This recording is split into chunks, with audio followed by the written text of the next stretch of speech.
Hi everyone. In the last video we have discussed some of the points of the teachings of the Prophet Muhammad. Now, today the point which we have discussed here, that is about to be the caliphs and the rise of the Islam. In this chapter, we know that very well the big role was played by the Prophet Muhammad to be the spread the Islam religion. कहते हैं कि इस chapter में तो हम लोग यहाँ तक बहुत मतलब एक चीज पढ़ चुके थे कि जो प्रॉफिट मोहम्मद थे ना, वो एक तरह से उनका बहुत बड़ा सा रोल था कि किस तरह से उन्होंने इस्लाम को कहां तक आगे लेके चले गए। अब यहां से स्टार्ट होती है about to be the caliphs and the rise of the Islam के बारे में कि आखिर क्या था।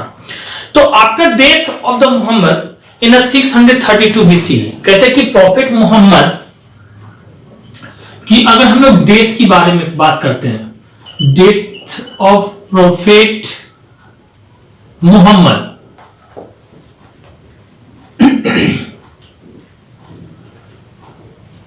डेथ ऑफ प्रॉफिट मोहम्मद की अगर हम लोग बात करते हैं तो he was died in 632 BCE। ये जो थे ना वो 600 BCE में आकर के एक तरह से डेट किए थे। Know his successor after his death what's happened, his successors took over his divine mission. कहते हैं इनका जो मेन मिशन था ना, इनके जो सक्सेसर थे ना, वो इस चीज को लेकर के आगे बढ़े थे। So these religious successors where called the caliphs. अगर हम लोग बात करते हैं तो कैलिफ्स और खलीफा, ओके, ये दोनों एक ही चीज को कहा गया था। ये कौन हुआ करता था उस समय में? तो जो प्रॉफिट मोहम्मद के एक तरह से रिलीजियस जो सक्सेसर हुआ करता था, religious successor of prophet Muhammad, इनको एक तरह से कहा जाता था रिलीजियस जो सक्सेसर थे उस समय में, जो इनके डिवाइन मिशन को एक तरह से आगे लेके बढ़ा था। He was called the caliph और द खलीफा and the territory ruled by them. और अगर हम लोग कहते हैं ना कि जो टेरिटरी जो इनके द्वारा रूल किया गया था उस समय में was called the caliphate। और अगर हम लोग करते हैं बात इनकी, तो जो टेरिटरी इनके द्वारा रूल किया जाता था कैलिफ्स के द्वारा या फिर खलीफा के द्वारा, तो ये टेरिटरी का नाम दिया गया था कैलिफेट। द टर्म कैलिफ, अगर हम लोग इस कैलिफ की बात करते हैं तो the term caliph is an Arabic word. कहते हैं ना ये जो कैलिफ है ना, ये आपका एक तरह से कौन सा वर्ड है? ये अरेबिक वर्ड कहा जाता है। कौन सा word? Arabic word. And Arabic word which means the successor, और इसका मतलब ही होता है आपका सक्सेसर्स। ये जो वर्ड कैलिफ था, ये कैलिफ वर्ड ये एक तरह से अरेबिक वर्ड है and which means the successor. On that time lots of the person with the successor, उस समय में हम लोग अभी जानते हैं बहुत सारे ऐसे थे वो जो कि सक्सेसर बने थे, जिसमें आपका नाम आता है सबसे पहले। अगर सक्सेसर में नाम आए तो सबसे पहले आपका नाम आता है अबू बकर का। सबसे पहला नाम मैंने किसका कहा? इसमें अबू बकर का। सेकेंड में आता आपका उमर का। थर्ड में आपका नाम आता है उस्मान का।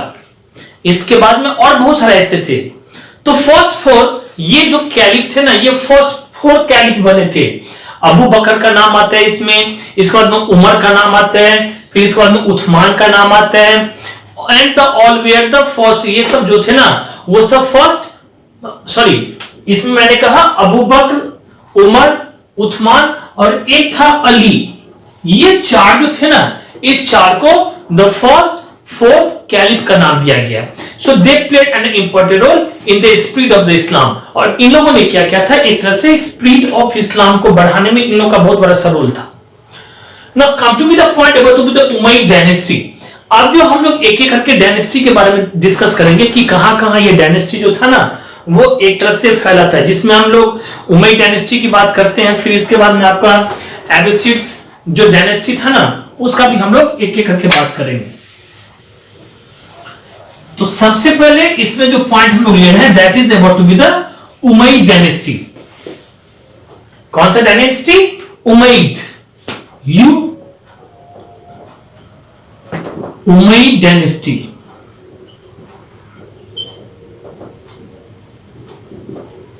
ओके, ये उमैयद, नॉट ईद, उमैयद। ये उमैयद डायनेस्टी के बारे में हम लोग क्या डिस्कस करें, ध्यान से सुनना है कि with the death of the Ali, जिस समय में अली का डेथ हुआ, अली कौन, फर्स्ट 4 कैलिफ में इनका भी नाम आता था। तो with the death of the Ali the caliphate came to be the end. कहते कि कैलिफेट जो था अली के मरने के बाद में पूरा पूरा खत्म हो चुका था, वो आगे नहीं सक्सेस हुआ, and was taken over by the Umayyads. और यही चीज क्या किया गया, तो उमैय्यिद्स के द्वारा उसको ले लिया गया।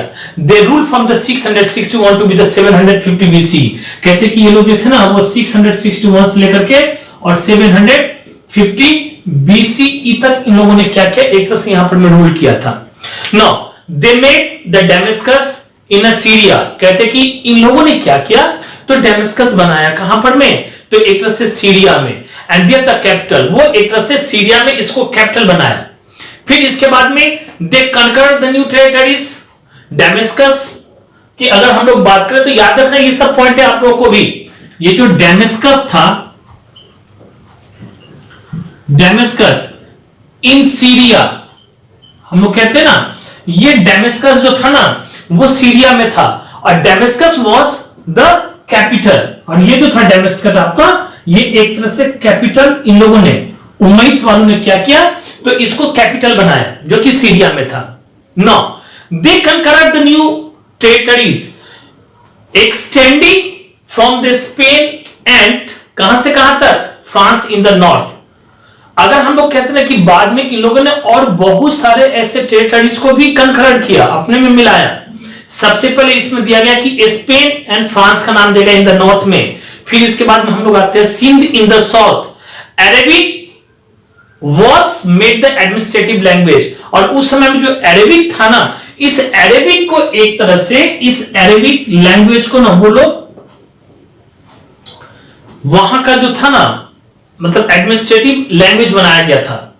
Now the mass conversation where the कहते कि मास कन्वर्सेशन जो थी ना, बहुत सारे जो पीपल थे ना वहां पर में, वो लोग कैरी आउट करते थे during this time. And the Umayyads और कंस्ट्रक्टेड द फेमस बिल्डिंग। इसमें से बहुत सारे ऐसे बिल्डिंग्स वगैरह थे जिसको कि उमैय्यिद्स वाले ने उस समय में कंस्ट्रक्टेड भी किया था, बनाया भी था, जिसमें सच है the Dome of the Rock का नाम आता है। अगर हम लोग कुछ बिल्डिंग्स में नाम आता है, कुछ बिल्डिंग्स के बारे में अगर बात करें तो which were made by the Umayyads जो थे ना, ये लोग एक तरह से बहुत सारे से, the Dome of the Rock, ये हम लोग कहते हैं कि the Dome of the Rock, ये भी एक तरह से उसमें में बनाया गया था। तो डोम ऑफ द रॉक की अगर हम लोग बात करें, ये कहां बना था, तो एट द जेरूशलम में। कहां बनाया गया था इसको, जेरूशलम में। And the Umayyad mosque at the Damascus. फिर बाद में आकर के उमैय्यिद मॉस्क वगैरह भी बनाया गया, जो कि आपका कहां पर में था, तो डेमस्कस में था।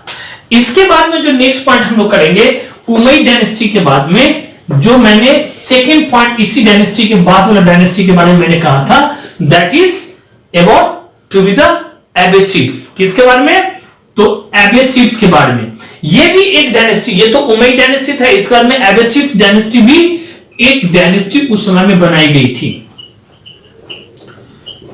Okay, in the Abbasid dynasty कहते कि the Umayyads were the overthrown by the Abbasids in the 750 BC.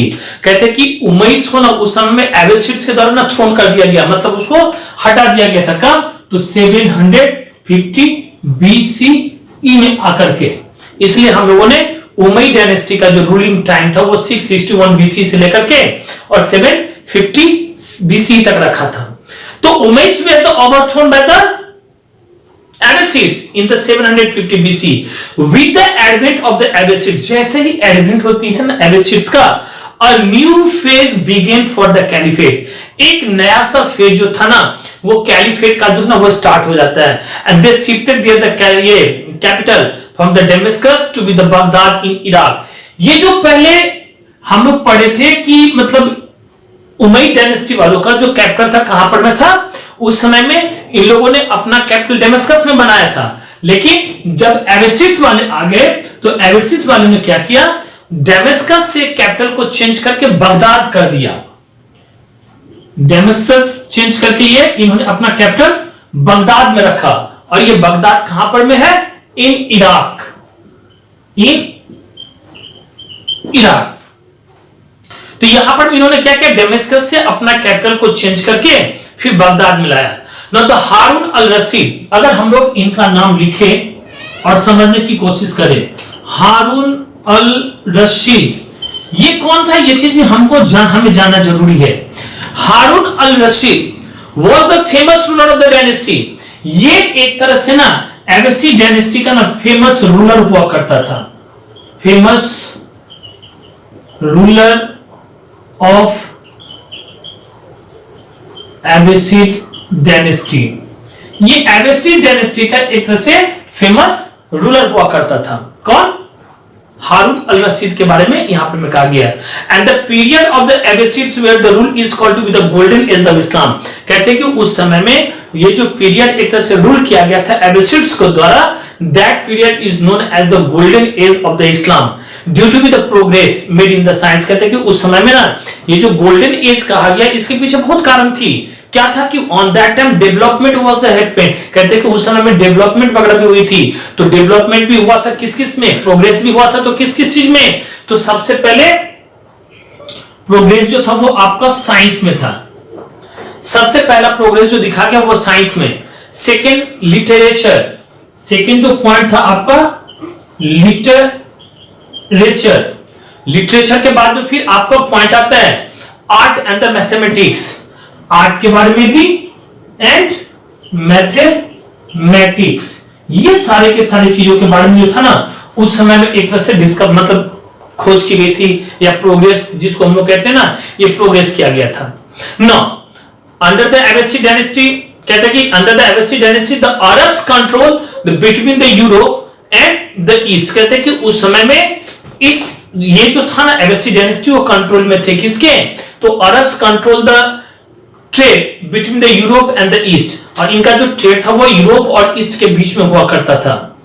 Now all the major trade जो भी था उसमें में trade routes through the Baghdad, जितने भी सारे मेजर ट्रेड रूट थे ना वो आपका क्या था, कहां पर में था, तो बगदाद में था। Next point that is about to be the decline. अब इतना बड़ा सा एक तरह से डायनेस्टी जिसको हम लोग कहते हैं एबेसी डायनेस्टी, उसकी डिक्लाइन कैसे होगी, मतलब डिक्लाइन का अर्थ हम लोग जानते हैं ना, एक तरह से बर्बाद हो जाना, खत्म हो जाना।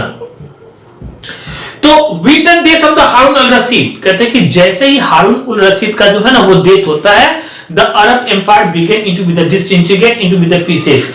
जो खास करके एम्पायर था ना वो पूरा का पूरा डिसइंटीग्रेटेड हो जाता है, मतलब पार्ट पार्ट में ना एकदम से पीसेस पीसेस में डिवाइड हो जाता है। Now the cause of the fall of the Abbasids was an internal rivalry। कहते हैं कि ना कि अगर सबसे पहले अगर हम लोग कॉज की बात करते हैं तो इनका अपना इंटरनल राइवलरीज थी, आपस की लड़ाई जिसको हम लोग कहते हैं।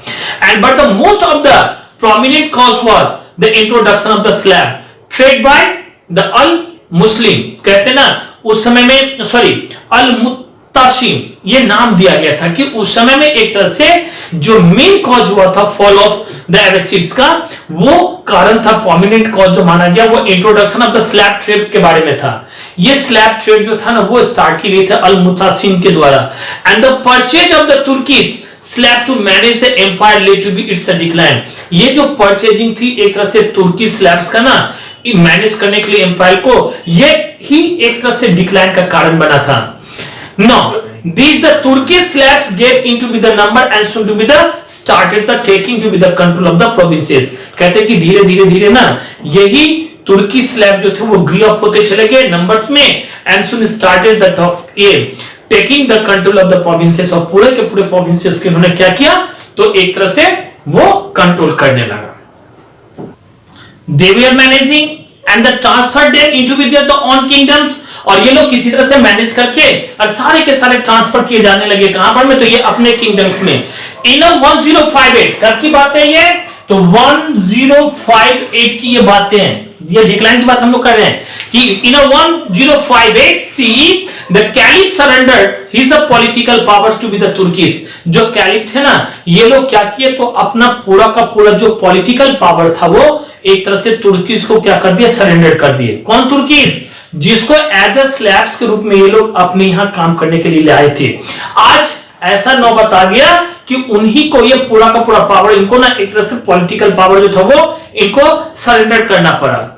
Now only the religious head of the Muslim, so the political power was divided between the rulers. कहते हैं कि जो पॉलिटिकल पावर था ना वो एक तरह से डिवाइड किया गया, जो भी उस समय में रूलर्स वगैरह थे, rulers of the different smaller state के, एंड द अब्बासिड रूल एंडेड, और अब्बासिड जो थे ना उनकी जो रूल थी वो खत्म हो गई। कब? When the Mongols captured the Baghdad in the 1258 CE, और जिस समय में एक तरह से मंगोल्स ने क्या किया, तो बगदाद को कैप्चर किया 1258 सीई में आकर के।